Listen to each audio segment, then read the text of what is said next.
tell us at syndicatednews.net. We're talking to Jaisal Noor. He's a news contributor to Democracy Now!, Free Speech Radio News, The Real News, and now syndicatednews.net. And he's going to talk to us about the tragedy, the Sikh tragedy. Jaisal, are you with us? I'm here. Excellent. Welcome to syndicatednews.net. Thank you for having me. Let's get right to it. The scope of the tragedy. The events of Sunday, the tragic shooting in Wisconsin, will be with Sikh Americans and all Americans for this generation, and I believe for every generation to come. It was a massive tragedy. Innocent people were killed at a Sikh place of worship. This was a targeted attack. The man who was accused of killing these innocent people knew exactly the time and the day when the Sikhs will be gathering in that temple. And that's why he was able to kill 7 or 8 people. And thanks to the heroic efforts of the police officers, more people were not killed. But the fact that he targeted a place of worship, the fact that he killed all those innocent people is absolutely terrible. And the result of this is that Sikh Americans who have already been living in fear before 9/11, especially since 9/11, they're going to have to deal with this reality that this can happen at any time in the United States of America. Jaisal, is there a context to this tragedy? Well, as I mentioned, the attacks on Sikhs that have going on since the Sikhs first moved to the United States. So I'm talking back 100 years ago, there were race riots against Sikhs in California. Since then, the Sikh population in the U.S. has been growing, and you ask any Sikh with a turban and a beard who's lived in the United States, and they'll tell you there's been times they've been harassed, they've been discriminated against, they've been attacked. A few days after 9/11, the first victim of a hate crime, Balbir Singh Sodhi, was killed in Arizona at his gas station. On the day of 9/11, Sikhs were attacked in New York City, Sikh places of worship were attacked, and that pattern has continued ever since.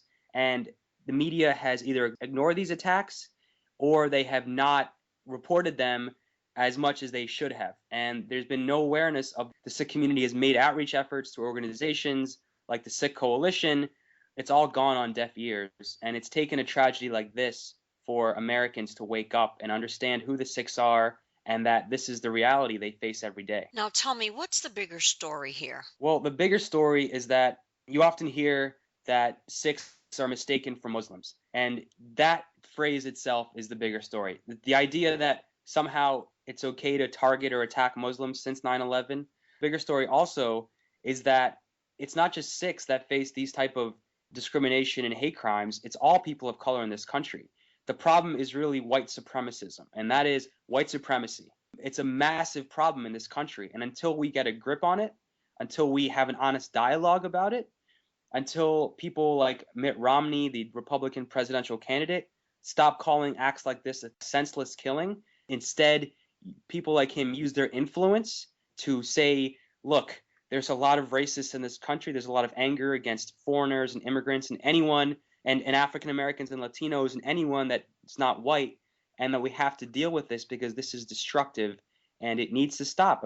We can either work to stop it or we can wait until this next type of killing and action happens. And those are essentially our two choices today. What do you think that as a people we should be asking ourselves? We should be asking ourselves how the hundreds of attacks on Sikhs that have happened in the last 10 years alone, why does no one know about them? Why are people surprised? I did a report on Democracy Now! And Free Speech Radio News last year, which I got some response about it, and it was about the 10 years of attacks on Sikhs since 9/11. And I spoke to several people who had been attacked and harassed, and I went through the different killings and hate crimes that had happened since 9/11. I got some Facebook messages and some emails and some response from the Sikh community, but it took a tragedy like this for the national media to wake up to this reality that Sikhs face. So why do things have to get this bad? That's a serious thing we have to deal with. Another thing is the fact that the person accused of killing these Sikhs is a veteran. I mentioned I did a story about Sikhs 10 years after 9/11. I was part of a series of 3 stories. The other story was about Muslims since 9/11. And there's more Muslims in this country, and they've also been targeted and attacked. I spoke to 3 teenagers who live in the Bronx, New York, They were all under the age of 10 when 9/11 happened, and for the last 10 years, they've been targeted and harassed since that day. When they're 8, 9, 10 years old, they were targeted, attacked, discriminated against. That's the bigger picture as well, the attacks on Muslims that have happened since 9/11. And the third story I did as part of this series was about our veterans. More than 2 million veterans have served in Iraq and Afghanistan since 9/11. They come back from war, from this destructive force, from this massive amounts of violence we're perpetrating on the rest of the world. They come back to the United States, and there's no support structure. There's no one that wants to talk to them. Their unemployment rate is twice that of the civilian population. They're a time bomb waiting to explode. And when I first heard about this attack, I thought it's probably a veteran. I have a close family member who works at a VA hospital, and he was personally threatened by a veteran who was experiencing extreme mental duress, not getting the support he needed, unfortunately, and he singled out my cousin from the many people that treated him and told him that he was going to kill him. So, fortunately, unless we act on these tough issues, race, our treatment of veterans, and on other issues that this invokes, the only thing that can happen is this is going to repeat itself. We're not going to find a solution. We're not going to be at a point as a country, as a nation, as a world, we'll be able to heal and move past this tragedy. And I'd like to add that I know you have an international audience, that it further adds to the tragedy that these Sikhs were attacked in a hate crime in the US because many Sikhs left India, which is the homeland for the majority of Sikhs, because of discrimination and hate crimes and attacks that they suffered in India.